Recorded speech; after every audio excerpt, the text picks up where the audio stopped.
ፍቅረኛዋን አዋረደችው። ናቲ ወርቁ ፌክ እንደሆነ አወቀ።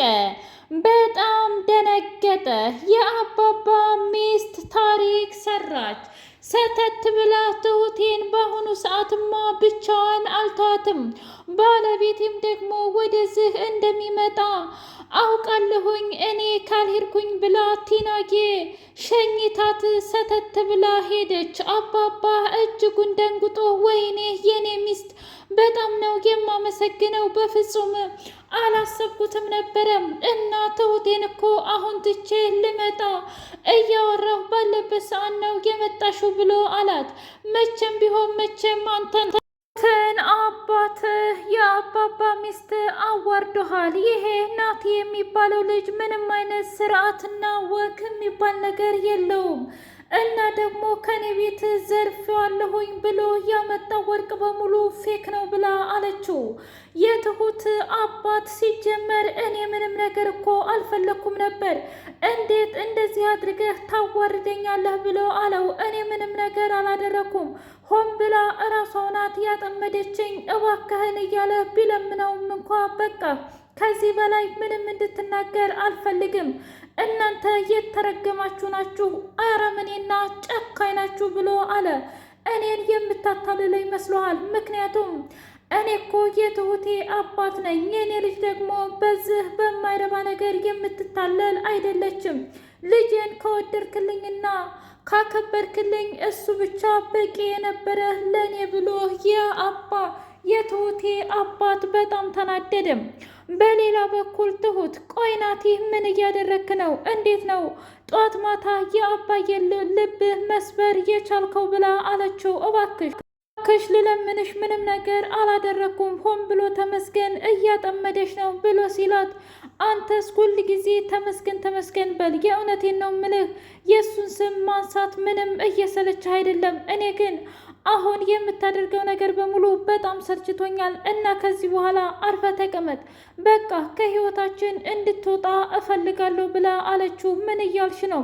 ሽምግልና ውሳ ብሎ ሲላት፣ በቃ እኔ ምንም አይነት ሽምግልና አልፈልግም፣ ደግሞም ተመስገንን መርጫለሁ ብላ አለችው። እንደዛ ከሆነ እሄድልሻለሁ ብሎ ሲላት፣ ታዲያ ምን አገባኝ እኔ ጥርግ በላ፣ ያንተ አጉል ማስፈራራትና አጉል ቅናትህ ይዞ ገደል ሊገባ ነው። እስኪ ንገረኝ፣ ጭራሽ ከአባዬ ቤት ገብተህ እንዴት ነው የምትዘርፈው ብላ አለችው። እኔ አልዘረፍኩም፣ ሆን ብላ ሴትየዋ ስም እያጠፋች ነው ብሎ ሲላት፣ እኔ እኮ ደጋግሜ ጠይቄህ ነበር፣ አንተ ግን እማዬ ናት ብለህ አልከኝ። ያንተ እናት ናት እንዴ? ከቴም ያች አረመኔ ጨካኝ እናት ናት ላንተ ለትሁቴ ይዘህላት ሂድ ብላ የምትሰጥህ። ለማንኛውም ሁላችሁም ራሱ በልቶ ካጂ ናችሁ ብላ ትሁቴ በጣም ተናደደች። አባባ እባክሽን የኔ ውድ ልጅ አትናደጂ ነው ምልሽ፣ ይህንን በናቲ ከምትናደጂ ዋጋውን እንሰጠዋለን ብሎ ቢላትም፣ አባዬ ክብሬስ ሁለ ነገሬስ ታውቃለህ፣ የእውነት ጥሩ ሰውና መልካም ሰው መስሎ የነበረ ከሱ ግን የትናንትናው ተመስገን ለአመታት የጎዳኝ ተመስገን ይሻላል ብላ አለች። እኔ እኮ ነግሬሽ ነበር ትሁቴ፣ የሰው ልጅ ይቀየራል። ሲጀመር 2-3 ወንድ ማማረጥ ያልነበረብሽም፣ አንደኛ የሚሆንሽና የሚሆንሽ ተመስገን ብቻ ነበር ብሎ አላት። ሰላም ሰላም! ውድና የተከበራችሁ የትሲቴ ሚዲያ ቤተሰቦች እንዴት ናችሁ? ሁሉ ሰላም፣ ሁሉ መልካም። እኔ እግዚአብሔር ይመስገን ሰላም ነኝ፣ ደህና ነኝ። ለዚህ ቻናል አዲስ የሆናችሁ ሰብስክራይብ እያደረጋችሁ ቤተሰብ የሆኑ ነበር ቤተሰቦቼ ስለምትከታተሉኝ እጅጉን አድርጌ አመሰግናለሁ። እጅግ አስተማሪውና አጓጊው ትሁት ድራማ እንደቀጠለ ይገኛል። ተመስገን ናቲ ሲመጣ በጣም ተናዶ ወጥቶ ሲሄድ ትሁቴም ተከትለው ሄደች። ምን እያደረክ ነው ተመስገን? እስኪ ንገረኝ፣ አንቺ ራሱ ምን እያደረግሽ ነው? እንዴት ነው በፍቅራችን ጣልቃ የምትገቢውና ተስፋ የምትቆርጩ ብሎ አላት። ምን እያልክ ነው ተመስገን? እኮ የልጄ አባት ነህ፣ ደግሞ ለናቲ በጣም ያዘጋጀሁለት አሪፍ ወጥመድ ስላለ ነው ብላ አለችው። ግን እኮ እሱ ሁሉንም ነገር ይዞ መጥቷል። በዛ ላይ አባትሽም ቢሆን እኔ ላይ የበፊት ጥላቻ ስላለበት ሽምግልናውን እሱን እሺ ሊል ይችላል ብላ አለችው። አይ እንደዛ እንኳን አታስብ፣ ምክንያቱም ትልቅ ወጥመድና ትልቅ ዓላማ ስላለኝ መቼም ቢሆን አባዬ እንደዛ አይልም ብላ አለችው። በሌላ በኩል የትሁት አፍቃሪ የትሁትን አባት ትሰማኛለህ? ያንን ባለነጭ ሸበቶ ሽማግሌ አለቀውም። እሱ ማነውና ነው ጭራሽ እኔ ላይ የሚተኩሰው ብሎ ሲል ትሰማኛለህ? በቀዬና በሰፈሬ እንዲታዋርድኝ አልፈልግም። አንተ ራስህ ሚስትህን መቆጣጠር ያቃተህ አንተ ነህ። ለዛ ለልጅ አሳልፈ የሰጠኸው አንተ ነህ። ስለዚህ ወንድነትህን መሸነፍ እንጂ ሌላ ምንም አይደል። በዛ ላይ እኔ ትሁቴን እንድታገባልኝ የምፈልገው ጀግናና እራሷን የሚጠብቃት የሚንከባከባት ነው እንጂ እንዳንተ ወሮ በላ አይደለም። አሁን ሂድ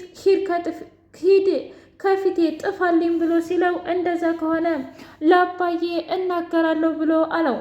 ትሰማኛለህ? እኔ እኮ የትሁት አባት ነኝ። ነገሮችን በፍቅር ይሻላል ብዬ ዝም ብል አሁን እኔ ላይ ልትደነፋ ያምርሃል እንዴ? በላሁን ሂድልኝ፣ ከፊቴ እንድጠፋለኝ እፈልጋለሁ ብሎ አባረረው። ትሁቴን እባክሽ ይህ አባትሽ እንዲጠነቀቅ ንገሪው ብሎ ሲላት ምን እያልክ ነው አባዬ? ምን ሊያደርጉት ነው አባዬም ብላ አለችው። አላውቅም ግን ያ ሰውዬ ጠዋት መጥቶ ዝቶብኛል። ምን? እና ታዲያ አንተ ምን አልከው? ልጄ መቼስ ምን ልለው እችላለሁኝ? ያውን የራሱ በጣም ነው የተናገርኩታ። ስለዚህ ምንም ነገር ላደርግ አልችልም። ለማንኛውም አሁን ስለ ሁሉም ነገር ተዩ ብሎ ሲላት አባ መቼም ምን ያህል እንደምወደውና እንደማከብረው ታውቃለህ አይደለም? ማለቴ ተመስገንም ብላ አለችው። ልጄ እኔ የሚያስደስትሽን ነገር አድርጊ እንጂ እኔ ምን አገባኝ። ማለቴ በአንቺና በእነሱ መካከል እኮ መግባት አልችልም ብሎ አላት። አዎ አባዬ እባክህን ተመስገንን እንዳገባ ፍቀድልኝ ብላ ስትል እኔ ራሴ ነኝ የዚህን የምፈቅደው፣ አንቺ ምንም አይመለከትሽም። አባቴ ይፈቅድልኛል ብለሽ እስካመጣሽ ድረስ እኔ ልብ የፈለገውንና የፈቀደውን ነገር እሽ ልልሻለሁ። እዛ ድረስ ግን አርፈሽ ተቀመጭ ብሎ አላት። በሌላ በኩል ቲና እንግዲህ አዋረደቻቸው። ትሰሙኛላችሁ እናንተ ባልና ሚስት፣ አንተ ደግሞ የወንድምህን ሚስት የቀማህ አውዶና ወሮበላ መሆናችሁን ትዘነጋላችሁ እንዴ? እኔ እኮ ቲና ነኝ። እስከ ዛሬ አላይም ብዬ ያየሁት ሁሉ በአይኔ በብረቱ ነበረ። አንቺ በባልሽ ላይ አንተ ደግሞ በሚስትህ ላይ እህቴ ናት እያልክ ከኔ ጋም ከሷም ጋር አሸሸ ገዳሜ ስትል ነበር። ይህ ሁሉ ለባንክ ብር ነው እንጂ ለሌላ አልነበረም። እኔ ደግሞ ቲና ነኝ። መቼም ቢሆን መቼም የኔን ገንዘብ ያለኔ ፍቃድ እንደማትነኩት ማወቅ አለባችሁ ብላ አለች። ምን እያልሽ ነው? እንዴት እንደዚህ አይነት ነገር ታደርጋለሽ? በመሀላችን ደግሞ ክፍተት አትፍጠሪ ብሎ አላት። ምንም አይነት ክፍተት አልፈጠርኩም። በቃ ማድረግ ያለብኝንን ነገር በሙሉ አድርጋለሁኝ። ከዚህ በኋላ ማናችሁንም ቢሆን እንድትጠጉኝ አልፈልግም ብላ ተናገረቻቸው። ምን እያልሽ ነው? እና ታዲያ ብሩስ ብሎ ሲላት አንተ አታፍርም እንዴ? የምን ብር? እኔ እኮ ቲና ነኝ። ገና ስለ እኔ ማንነት አታውቅም ማለት ነው? ምንም አይነት ገንዘብ የምሰጥህ ነገር የለኝም፣ ሂድ ጥፋ ብላ በእጇ ፊቱን ጠፍጥፋ ደም አስመስላው ተነስታ ሄደች። ትሁት እማማ ወይም ደግሞ የአባባ ሚስት ስትመጣ አይኗ በራ። አባዬ ዛሬ ሄዳለሁ ሲለኝ በጣም አዝኜና ተክዤ ነበረ፣ ግን አመሰግናለሁ ብላ ስትል ልጄ እኔ እኮ ከአንቺ ልብለጥም አላልኩም ደግሞ ያው አባትሽ ምን ያህል እንደሚወድሽና እንደሚያከብርሽ በደንብ አድርጌ ነው የማውቀው። ለዛም ደግሞ እኔም ብቻዬን ስሆን ቤቱም አውሬ ሲሆንብኝ እድልዬም ደግሞ ስራ እንደገባች ስሰማ ሁሉም ነገር አስጠልቶኝ ወደ ገጠር መጣሁ ብላ አለች። አባባ የኔ ጨዋ ሚስት አመሰግናለሁኝ ብሎ በደስታ እንግዲህ የትሁቴን ሰርግ ለመታደም ሁሉም አንድ ላይ ሆኑ። ነገር ግን አንድ ልነግራችሁ የምፈልገው ነገር አለ። ዛሬ ይሄ ናት የሚባል ልጅ በጣም መጥፎ ነገር አድርጓል። ምንድን ነው ያደረገው?